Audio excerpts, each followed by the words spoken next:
இந்த வீடியோவில் நம்ம பிரிண்ட் பெட் லெவலிங்னா என்ன அப்படின்றத பார்க்க போகிறோம். ஸோ இது மாதிரி பிரிண்ட் பெட் லெவல் பண்ணாமல் விட்டால் என்ன ப்ராப்ளம் ஆகும் அப்படின்னு பார்த்தீங்கன்னா லேயர் ஷிஃப்டிங் அப்படின்ற ஒரு ப்ராப்ளம் அக்கர் ஆகும். அந்த ப்ராப்ளமை பற்றி லேட்டராக வரப்போகிற வீடியோஸில் ரொம்ப டீட்டெயில்டாகவே நம்ம டிஸ்கஸ் பண்ணலாம். இப்போ அது மாதிரி லேயர் ஷிஃப்டிங் ப்ராப்ளம் வரக்கூடாதுன்னா நம்ம என்ன பண்ணோன்னா இந்த பிரிண்ட் பெட்டை ஒரே லெவலில் செட் பண்ணோம். அது மாதிரி ஒரே லெவலில் செட் பண்ண தான் இந்த பெட்டுக்கு கீழே 4 கார்னர்ஸ்லையும் வீல்ஸ் கொடுத்துருப்பாங்க. இந்த வீலை நம்ம ரொட்டேட் பண்ணி அந்த லெவலை நம்ம செட் பண்ணிட முடியும். இதே ஐஎன் பிரிண்டர்ஸ்லாம் பார்த்தீங்கன்னா ஆட்டோமேட்டிக் பெட் லெவலிங் அப்படின்ற ஒரு ஆப்ஷன் இருக்கும். அந்த ஆப்ஷனை கிளிக் பண்ணி நம்மளால் பெட் லெவலை செட் பண்ண முடியும். இதுவே நம்ம பிரிண்டரை பார்த்தீங்கன்னா இங்கே 4 கார்னரில் இருக்க வீல்ஸ் அட்ஜஸ்ட் பண்ணி தான் நம்ம பெட் லெவலை செட் பண்ண போகிறோம்.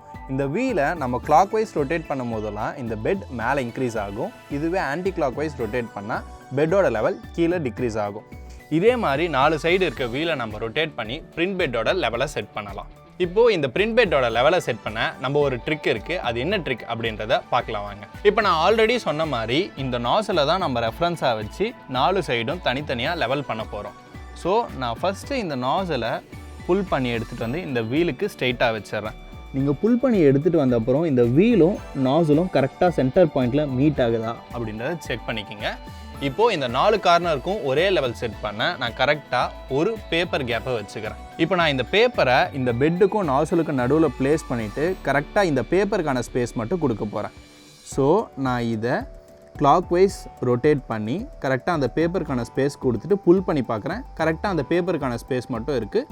ஸோ இந்த பக்கம் நம்ம பெட்டோட லெவலை கரெக்டாக செட் பண்ணிட்டோம். இதே மாதிரி மற்ற 3 சைட்ஸ்க்கும் பெட்டோட லெவலை செட் பண்ண போகிறோம். இப்போ நம்ம பிரிண்டரோட பிரிண்ட் பெட்டை மேனுவலாக அட்ஜஸ்ட் பண்ணி லெவல் பண்ணி வச்சுட்டோம்.